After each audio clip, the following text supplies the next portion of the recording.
Part 1. The Protected White Slave Traffic. Prostitution, or white slavery, as it exists today in Chicago, is almost entirely under foreign control.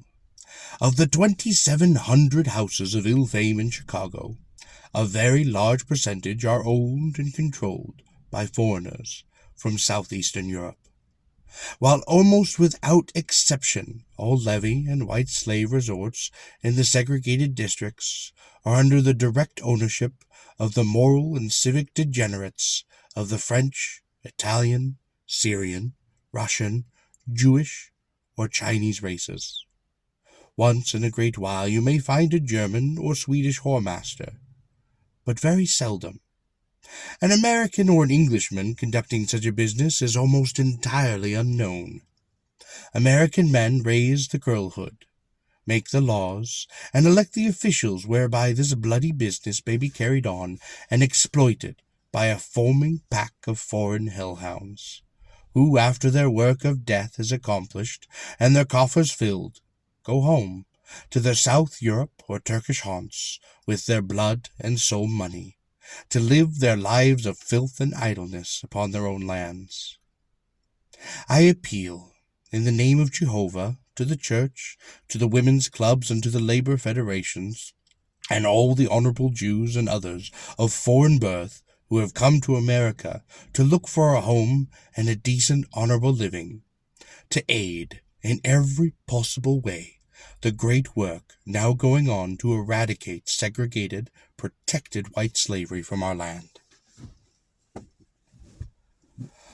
Quoting from the Daily Press, May 4th, regarding the recent investigations in New York concerning the question of white slavery by the Rockefeller jury, which, after burying 2 girls themselves, later declared that there is no traffic of women in New York.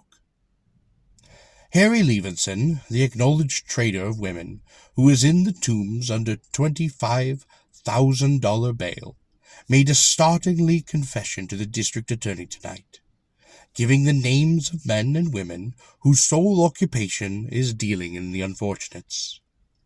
"I know of 3 places in New York," Levinson said, "where 5 to 10 girls are kept constantly at hand for sale. At any hour of the day or night, one of them, 2, or the whole 10, can be bought by anyone with the money to pay for them. They can be shipped anywhere at an hour's notice." The trader gave to Mr. Whitman the addresses of the 3 places, which are known as stockades. He also made suggestion as to how their operations might be apprehended.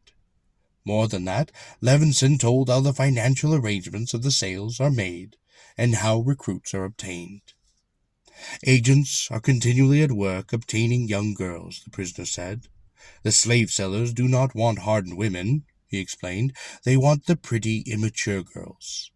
The agents are generally well-dressed women who ingrate themselves with their childish victims at matinees and moving picture shows, and by dining them and painting the rosy pictures of a life of ease, they win them away from their homes or their ill-paid positions.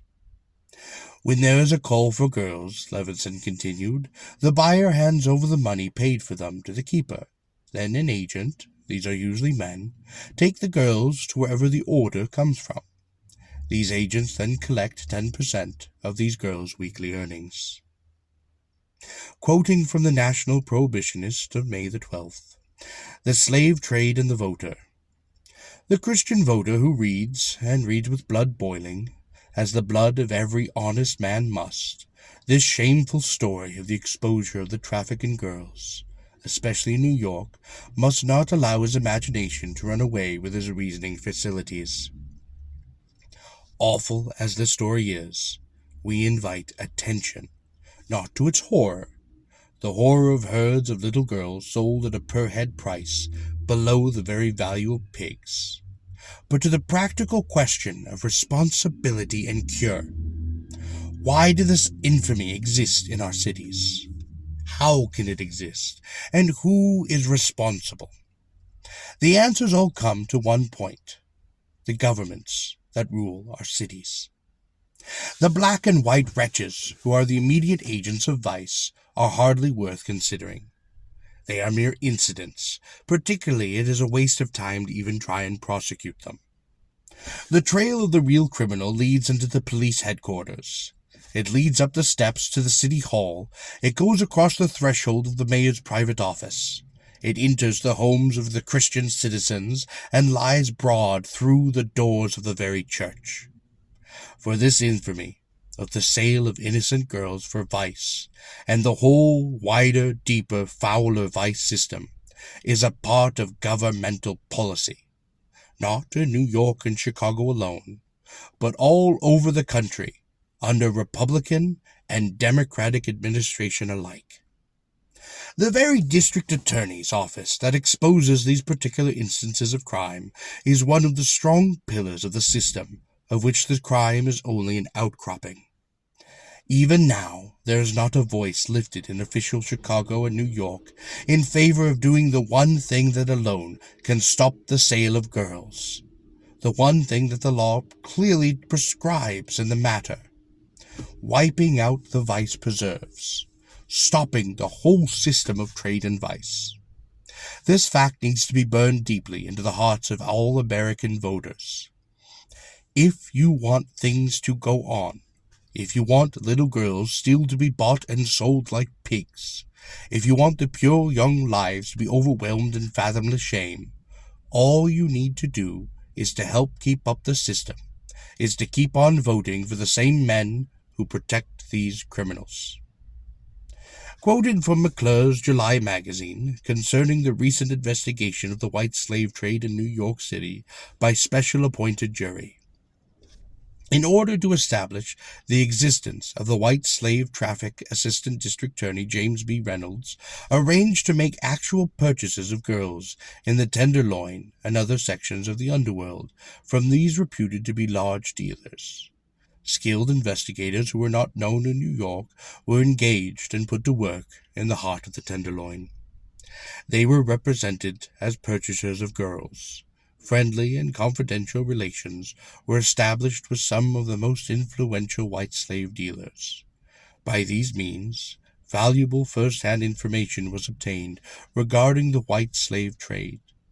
The agents were told the price of the girls, the methods employed in the business, and in some cases the corrupt relations existing between the traders and certain officials. Past and present conditions of the traffic were contrasted frequently, the trading during the present winter being described as exceptionally light because of the general alarm caused by the sitting of the white slave grand jury. One large dealer told the agents that though 2 years ago he could have sold them all the girls they wanted for 5 or 10 apiece, he would not risk selling one in New York now for over $1,000. In spite of this general caution, purchases for cash are made for 4 girls, 2 through an East Side dealer who boasted of formerly having made large sales in other cities, and 2 from a so-called black and tan dealer. 2 of the girls were under 18. With rare exceptions, not only the innocent women imported into this country, but the prostitutes as well, are associated with men whose business it is to protect them, direct them, and control them, and who frequently, if not usually, make it their business to plunder them unmercifully. Now this system of subjugation to a man has become common. The procurer or the pimp may put his woman into a disorderly house, sharing profits with the madame. He may sell her outright. He may act as an agent of another man. He may keep her, making arrangements for her hunting men. She must walk the streets and secure her patrons, to be exploited, not for her own sake, but for that of her owner. Often he does not tell her even his real name. If she tries to leave her man, she is threatened with arrest. If she resists, she may be beaten, and in some cases, when she has betrayed her betrayer, she is murdered. The ease and apparent certainty of profit has led thousands of our young men, usually those of foreign birth or the immediate sons of foreigners, to abandon their useful arts of life to undertake the most accursed business ever devised by man. Those who recruit women of immoral purposes watch all places where young women are likely to be found, under circumstances which will give them a ready means of acquaintance and intimacy, such as picture shows, dance halls, sometimes waiting rooms in large department stores, railroad stations, manicuring and hair-dressing establishments. The strongest appeal to the instincts of humanity in every right-minded person is made by consideration of the brutal system employed by these traffickers to in every way exploit their victims, the hardened prostitute as well as the innocent maid. It is probable that a somewhat larger portion of the American girls are free from the control of a master, and yet, according to the best evidence obtained, according to the stories of the women themselves and the keepers of the houses, nearly all the women now engaged in this business in our large cities are subjugated under pimps, to whom they give most of their earnings, or else they are under the domination of keepers of houses, a condition that is practically the same. It is the business of the man who controls the women to provide police protection, either by bribing the police not to arrest her, or in case of arrest to secure the bail, pay the fine, and etc., to make all the business arrangements, to decide what streets, restaurants, dance halls, saloons, and similar places she shall frequent. There are a large number of Jews scattered throughout the United States, although mainly located in New York and Chicago, who seduce and keep these girls. Some of them are engaged in importation, but apparently they prey rather upon young girls whom they find upon the street, in the dance halls, and similar places, and who, by the methods already indicated, love-making, and the pretense of marriage, they deceive and ruin. Many of them are petty thieves, pickpockets, gamblers. They also have various resorts where they meet and receive their mail, and transact businesses with one another, and visit. Perhaps the best-known organization of this kind throughout the country was one legally incorporated in New York in 1904, under the name of the New York Benevolent Association. It is, of course, difficult to prove by specific cases the relation of the police to this traffic, and to establish by specific evidence the fact generally accepted that the girls of disorderly housekeepers regularly pay the police for protection. But high police officials, prosecuting officers, and social workers in all quarters assert that in many, if not all, of our large cities, much corruption of this kind do exist. The importation and harboring of alien women and girls for immoral purposes and the practice of prostitution by them, the so-called white slave traffic, is the most pitiful and revolting phase of the immigrant question. This business has assumed large proportions, and it has been exerting so evil an influence upon our country that the Immigration Commission felt compelled to make it the subject of a thorough investigation.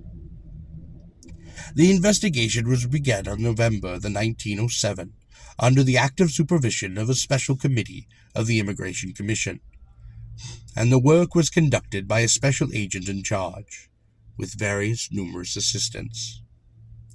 The investigation has covered the cities of New York, Chicago, San Francisco, Seattle, Portland, Salt Lake City, Ogden, Butte, Denver, Buffalo, Boston, and New Orleans. There are between 700 and 800 men in Seattle who live from the revenue from the white slave traffic, almost all of whom could be reached by the state courts if proper efforts were ever made. It was established by the grand jury that the federal government has gone so far as the law allows. It is now up to state authorities, who could break up these businesses in short order. Part 2. What are we going to do about the children? Levee women, women living in prostitution, madams, and etc., do not bring up their children, and most of Chicago's female dealers in prostitution have several of them, in or near segregated districts of vice, like the saloon keeper who moved to Evanston to get his children away from the harmful, degenerating influences of the saloon and its environing neighborhoods. So the madame, that active principle in the slavedom of the girls of our land, in almost every case sees to it that her children are well brought up, far away from the influences and knowledge of prostitution, while her agents and keepers are outscoring the department stores, factories, villages, and country homes for girls to fill the sickening, festering, shrieking ranks of great death army of publicly protected white slaves. This writer has investigated many cases, and in every instance has found the children of these vultures of girlhood in the exclusive colleges or military schools, being excellently prepared to take decent positions in businesses and social life.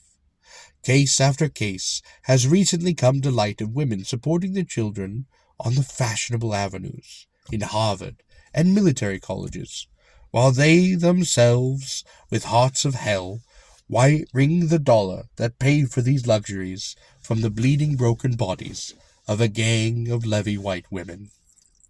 Your sisters and mine, younger even than her own, better born, better raised, but lost forever in the crushing, barred, and screened Gehenna of modern harlotry. 69% of the children raised in the vast slum neighborhoods surrounding the segregated districts of prostitution are ruined before ever reaching the age of 18.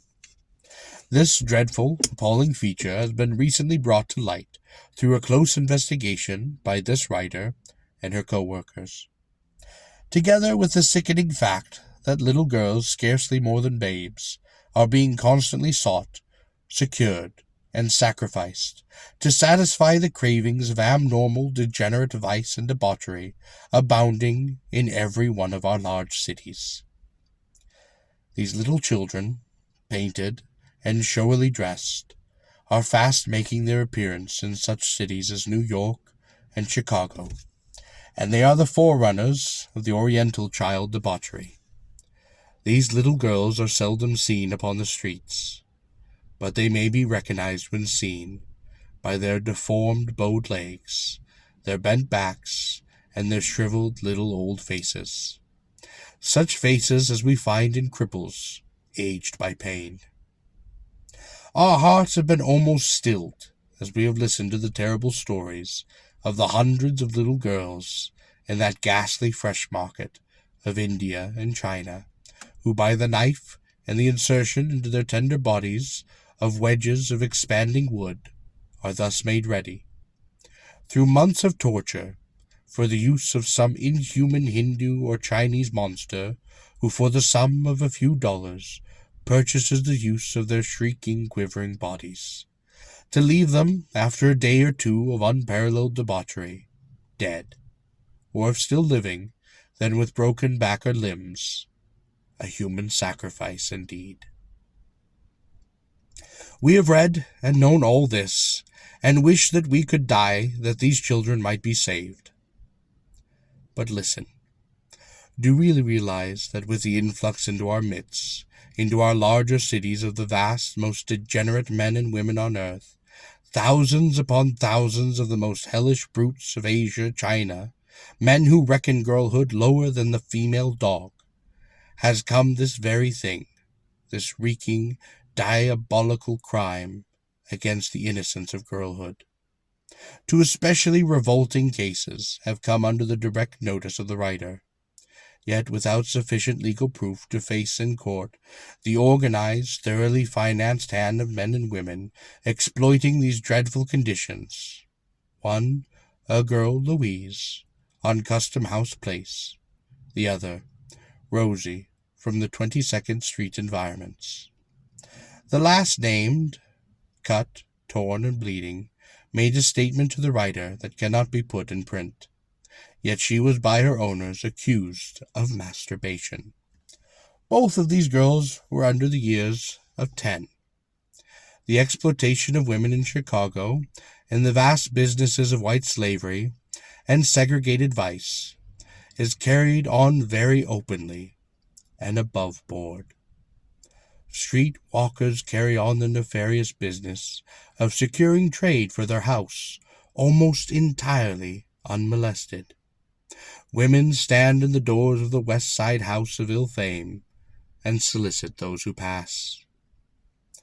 At 737 Washington Boulevard, 2 doors west of the Chicago Rescue Mission, with which the writer is connected, a woman stands in the door, constantly soliciting each male that passes by. Boys are invited to come in and take their first lesson in vice, and to this block are many, many children, both boys and girls. One of the girls kept by this woman was a harlot known as No-Nose, whose whole face was so sunken with syphilis that her nose was almost gone. The writer remembers well when, through the efforts of a fellow worker, No-Nose was sent to the county hospital for medical treatment, and considers this girl one of the greatest menaces to Chicago boyhood. No man would have touched the woman. The blocks in this immediate vicinity are all thickly peopled by families with very many children in them. The following group of little girls live in their alley homes, within a few doors of some of the worst sights and dives in Chicago. They grow up seeing no sights but vice. They hear no talk but filth.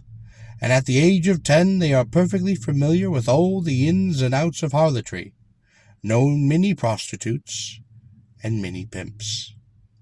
Do you think these girls, each one known to the writer personally, have any chance for a future? At 804 Washington Boulevard, almost across the street from the writer's office, appears the following sign upon the window of the cigar store located there. Hundreds of the wreckage of typical white slavery passes this place daily, for it is located upon the edge of the great West Side dumping ground for broken, diseased women, and young girls whose bodies can no longer be profitably used in higher-class dives of the South Side segregated district, and who must at the end of a year or two become, if they are still living, the notorious women of the night, who walk the streets and alleys, selling the use of their vile bodies for 25 cents, 10 cents, a drink of beer, or a crust of free lunch, becoming the prey of the drunken bum, the low, vicious foreigner, the Negro, or else the ruination of every young boy who falls into their vulture-like clutches. The sign simply saying, "White slave cigars, gotten cheap." In all Chicago, there could not be generally worse neighborhood than the one in which the white slave cigar is manufactured and advertised for sale. Within a few blocks of this factory, which is 2 doors west of the corner of Washington Boulevard and Holstead Street, there are 1,000 broken, pitiful, lost white slaves. Within 2 or 3 blocks of this corner, 5 typical white slaves have been murdered. Butchered would be a better word, within the space of just a few weeks. Here drunken women, the outcast elements of the better class of dives, trail their filthy bodies day and night, their sunken, half-starved, syphilitic faces staring you in the face, seeking the man and the young boy who will give them a drink of whiskey or a crust of bread in return for the wretched commerce they have to offer. Here, too, the children play, and little girls grow into big girls, with scarcely a ghost of a chance to be the decent, and facing all hangs the sign, "White Slave Cigar, Manufacturing by George F. Waltz." It is out of this great outlaw district, this vast West Side charnel house of harlotry, that the city gets its supply of girls for that class of vice known as degeneracy. 5 years of work in prostitution constitutes the life of the average harlot. Many, before the time allotted to them in a life of ill-famed expire, die. Many commit suicide.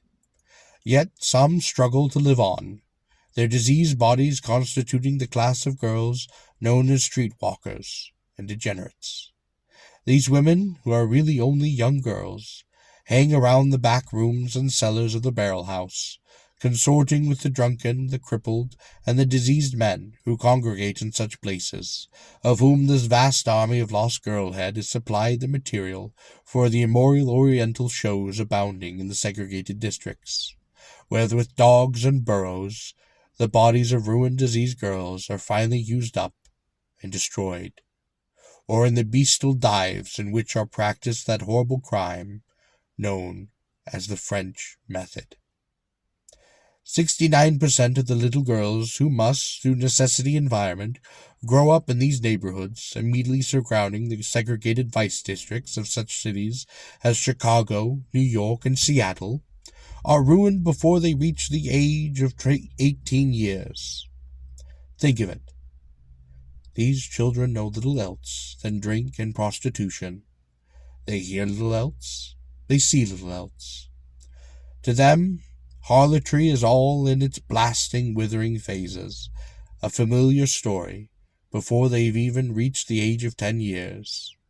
Hundreds of whoremongers, panderers, pimps, and outlawed harlots exploit their awful business and tell their vile stories as they walk the same pathway day by day with these children, little lost souls that they are, the children of the poor, looked on in pity through by one who said, "Insomuch as ye have done it unto the least of thee, ye have done it unto me."